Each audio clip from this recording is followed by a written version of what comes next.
एक थोड़ा बता देता हूँ कंपनी के बारे में कि कोवर्किंग स्पेस एक्चुअली होती क्या है। अगर आप चाहें, आप अपना खुद का बिजनेस स्टार्ट करना चाहें या कोई छोटी कंपनी है और आप पूरे स्पेस ना लेना चाहें, तो एक शेयर्ड स्पेस में आप काम कर सकते हैं ताकि आपको एक एनवायरनमेंट भी मिले वो कॉर्पोरेट वाला, और आपका खर्चा भी कम हो। 2017 में इसकी शुरुआत हुई थी श्रेया। अभी 68 ऑपरेशन सेंटर हैं इनके पास, 1,14,000 की डेस्क कैपेसिटी। मुंबई 46% और बैंगलोर 46%, बैंगलोर सबसे बड़ा सेंटर है और मुंबई नंबर 2 पर है 24%।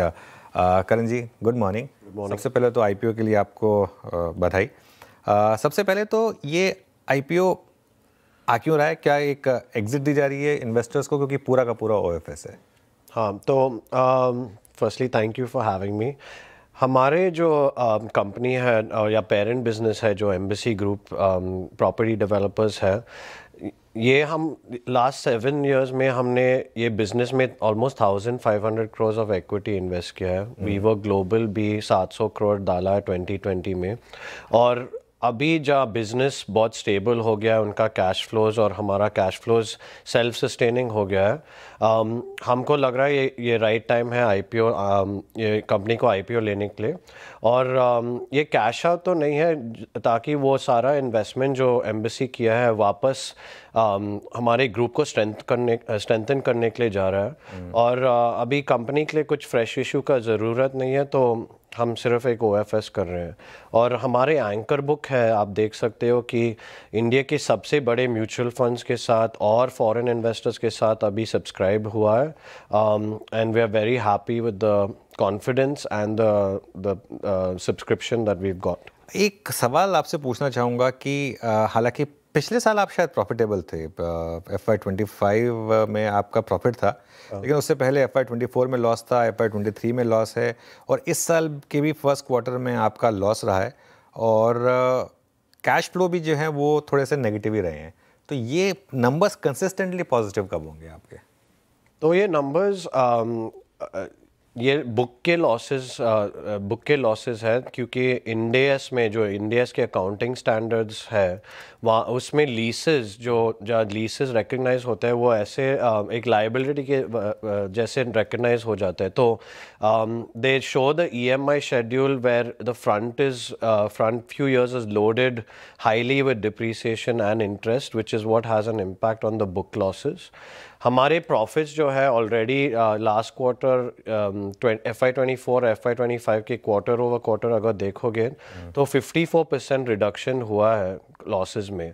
और हमको लगता है कि ये साल में हमें पूरे ऑपरेशनल प्रॉफिट दिखा सकते हैं। और ये बिज़नेस के कैश फ्लोज ऑलरेडी इतनी हेल्थी है कि बोथ प्रॉफिट, कैपेक्स के लिए कैश फ्लो और हमारे सारे ग्रोथ के लिए काफ़ी है। अच्छा, एक चीज़ मैं आपसे पूछना चाहूँगा, ये न्यूज़ अभी अभी आई है, तो आई डोंट नो आप इसका जवाब देना चाहेंगे या नहीं चाहेंगे। एक इन्वेस्टर हैं विनय बंसल, इन्होंने एक रिट फाइल की है। वो ये कह रहे हैं कि आप ये रिस्क फैक्टर आपके आरएचपी में शायद है नहीं। वो ये कह रहे हैं कि आपके डीआरएचपी में कुछ मिसलीडिंग स्टेटमेंट हैं और कुछ सिग्निफिकेंट ओमिशंस हैं, और वो प्रमोटर्स और इवन सेबी के अगेंस्ट कोर्ट में गए हैं। इस पर कुछ आपको अगर पता है और अगर आप कुछ कमेंट देना चाहेंगे तो इसमें मैं बहुत कमेंट नहीं कर सकता, मगर मैं बोलूँगा कि हम एज पर लॉ जो भी और एज पर रेगुलेशन जो भी डिस्क्लोजर हमें करना था हमने उस किया है, और उसके ऊपर भी किया है। अगर आप हमारे रिस्क फैक्टर्स या आज के ऐड भी देखोगे कि हमने सब कुछ अभी पब्लिकली डिस्क्लोज किया है एज पर रेगुलेशन। और जो भी कंप्लेंट है हम अभी उनको साथ कोर्ट में डील कर रहे हैं। और we already feel like we are in a very strong standing, and as WeWork India at least, and in our operations, this has absolutely no basis and no standing, and we are very confident. इसका आप IPO के timeline पर इसका आपको लगता नहीं कोई impact आएगा? No, कभी नहीं, बिल्कुल नहीं आएगा। बिल्कुल नहीं। कोई सवाल? Okay Karan, hi, Shreya this side. आपके बिजनेस मॉडल को थोड़ा समझना चाहूँगी और बारीकियों से। हालांकि थोड़ा हमने कमेंट किया इस पे, लेकिन कोवर्किंग स्पेसेस क्राउडेड नहीं लगता आपको? भी हाल फिलहाल में स्मार्ट वर्क्स की लिस्टिंग भी देखी हमने, काफ़ी ज़्यादा प्लेयर्स हैं यहाँ पे। आपका बिजनेस मॉडल उनसे कैसे अलग है? आपकी यूएसपी क्यों है? क्यों हम वीवर्क चुने? तो अब ये मॉडल और अभी हमारे मार्केट अभी भी बहुत नेसेंट है। हमारे पास 8 मिलियन स्क्वायर फुट है। इंडिया का पूरा grade A stock almost 880 million square foot है। तो हम हार्डली 1% है मार्केट की। पूरे फ्लेक्स स्पेस इंडस्ट्री जहाँ 500 अभी ऑपरेटर्स है, वो भी अभी सिर्फ 10% है मार्केट में। हमारा थोड़े की डिफरेंशिएटर्स है, starting with the brand itself. हमारे ब्रांड ग्लोबली रिकग्नाइज्ड है। हमारे लोकेशंस ग्रेड ए है, हमारे टेनेंट्स भी ग्रेड ए है। और अगर हमारे फाइनेंशियल्स देखोगे तो दूसरे ऑपरेटर से हमारे रेवेन्यू ऑलमोस्ट डबल है, हमारे प्रॉफिट ऑलमोस्ट 3 टाइम्स है अदर ऑपरेटर से। ओके तो अभी ओवरऑल ऑक्यूपेंसी की भी हम चर्चा कर रहे थे और नंबर्स भी बताए गए। बैंगलोर और मुंबई में आपकी ज़्यादा प्रेजेंस है, तो आगे का प्लान क्या है? एक्सपेंशन पैन इंडिया सोच रहे हैं आप, या फिर कोई मेजर सिटीज़ जो इमिडिएटली आप वहाँ पे एक्सपैंड करना चाहेंगे? हमारे जो सिटीज़ है अभी हम इंडिया के टॉप 8 सिटीज़ में हैं, क्योंकि हमारे डेटा दिखाता है कि 95% of all demand happens within the top 8 metros. और हमारा प्रेजेंस जो कमर्शियल लीसिंग का डिमांड के प्रेजेंस है उसको ही मैच हो रहा है। और for the foreseeable future we want to just go deeper within these micro markets itself until some city shows us that that there is sustained absorption, we will continue to grow within these micro markets. एक centre जब typically खुलता है तो वो कितने समय में आपका ब्रेक इवन होता है? किस समय आप रेंटल रिवीजन करते हैं? क्या अपफ्रंट आप एक रेंटल एग्रीमेंट करते हैं, उसमें कुछ एस्केलेशन क्लॉज होता है? एक थोड़ा सा इसके बारे में बताएं। हाँ, तो हम high quality grade A developers के साथ 10 ईयर लीसेस साइन करते हैं, स्टैंडर्ड 10 ईयर लीसेस। वो लीसेस में एवरी 3 इयर्स एक एस्केलेशन होता है 12 या 15% का।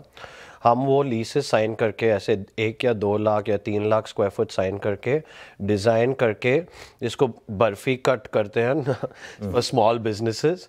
And we lease this to all types of businesses, small, mid size and large. Now since COVID हमारे ब्रेक इवन ऑक्यूपेंसीज कोविड में 73% थे, अभी 55 या 55 के इवन नीचे आ गया है। हमारे न्यू सेंटर्स 50 के बिलो भी break even, they break even before that even. So it takes us about 4 to 5 months to come to break even, and within 12 months you'll see our centers get to 80-85% occupancy. Sorry, मैं उसी पे आ रहा था। तो आपकी average occupancy 80-85% है? हाँ, हमारे मच्योर सेंटर्स जो 12 मंथ्स के ज़्यादा हैं वो 80 to 85% में है। और हमारे ramp up centres it takes 12 months for them to ramp up. Okay, तो उसमें क्या आपका, जैसे मैं एक बार आपके गोरेगांव सेंटर में गया था देखने के लिए, क्योंकि वन ऑफ द बेस्ट आपका सेंटर्स है वो। तो वहाँ पर मैंने नोटिस किया कुछ कैबिन्स हैं, कुछ सिंपल डेस्क हैं। तो उसमें क्या पर स्क्वायर रूट रेट अलग अलग होता है? मतलब अगर आप कैबिन ले रहे हैं, एक अलग वो ले रहे हैं, तो उसमें थोड़ा सा आपको ज़्यादा रेट देना होगा, या इस तरीके की कुछ आप डिफरेंशियल्स रखते हैं क्या, या सबको सेम पर स्क्वायर फुट का रेंटल देना होता है बेसिकली? नहीं, हमारे बिजनेस में भी 3-4 प्रोडक्ट्स हैं। तो you have we work on demand which is like a day pass which you use for technology. वो आप एक कॉमन एरिया में आके बैठ सकते हैं। You can take that for as low as 500 rupees a day. But हमारा 80% of our model जो है वो पर सीट बेसिस पर प्राइस होता है। तो अगर आप 1 सीट ले हो या 20 सीट्स ले हो, आपके प्राइसिंग उसके will just be based on the amount of seats that you take and the amount of space that you take. No, we see that some people want customization. अगर आपको आपका ऑफिस को customise करना है, या जब आप स्केल कर रहे हो तो, या लॉन्गर कमिटमेंट देते हो, तो प्राइसिंग थोड़ा डिफर होता है। मगर 90% of our pricing is basically per seat. Okay, Karan, COVID के बाद से हमने देखा काफ़ी ज़्यादा स्टार्टअप्स में इजाफा हुआ है, तो आपके क्लाइंट्स किस सेक्टर से ज़्यादा आते हैं, आईटी या कोई और सेक्टर्स? नहीं, तो हमारे clients 80% of our clients are enterprise companies. Within that, 25 to 26% are Fortune 500 companies. We have, India's best startups, India's best Indian corporates companies like Meesho, Zepto, they've all grown within WeWork itself. And हमारे industry mix भी अभी काफ़ी diverse है. 33% is technology, not IT, it's global technology. Banking and BFSI is another big segment. And recently, pharma, media and manufacturing all have become large segments. Okay. एक आखिरी सवाल आपसे, एक पिटीशन की तुमने बात की, एक स्टर्लिंग एंड विल्सन ने भी आपके अगेंस्ट एक पिटीशन डाली है कि नॉन डिस्क्लोजर के लिए, उस पर कोई रिस्पांस देना चाहेंगे आप? सेम रिस्पॉन्स है कि हमने सारे डिस्क्लोजर्स किए हैं और जो भी कंप्लेंट है वो एक हमारे दूसरी एंटिटी एम्बेसी रीट के तरफ है और कंप्लीटली फ्रिवलस है.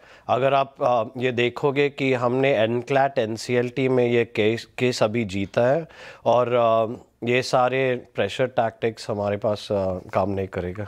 चलिए, ऑल द बेस्ट आपको. और थोड़ी सी आपकी आज तबीयत नासाज लग रही है मुझे, तो थोड़ा सा उस पर ध्यान दीजिए, है ना. थैंक यू सो मच आज हमारे साथ जुड़ने के लिए. ओके, चलिए, ये इस समय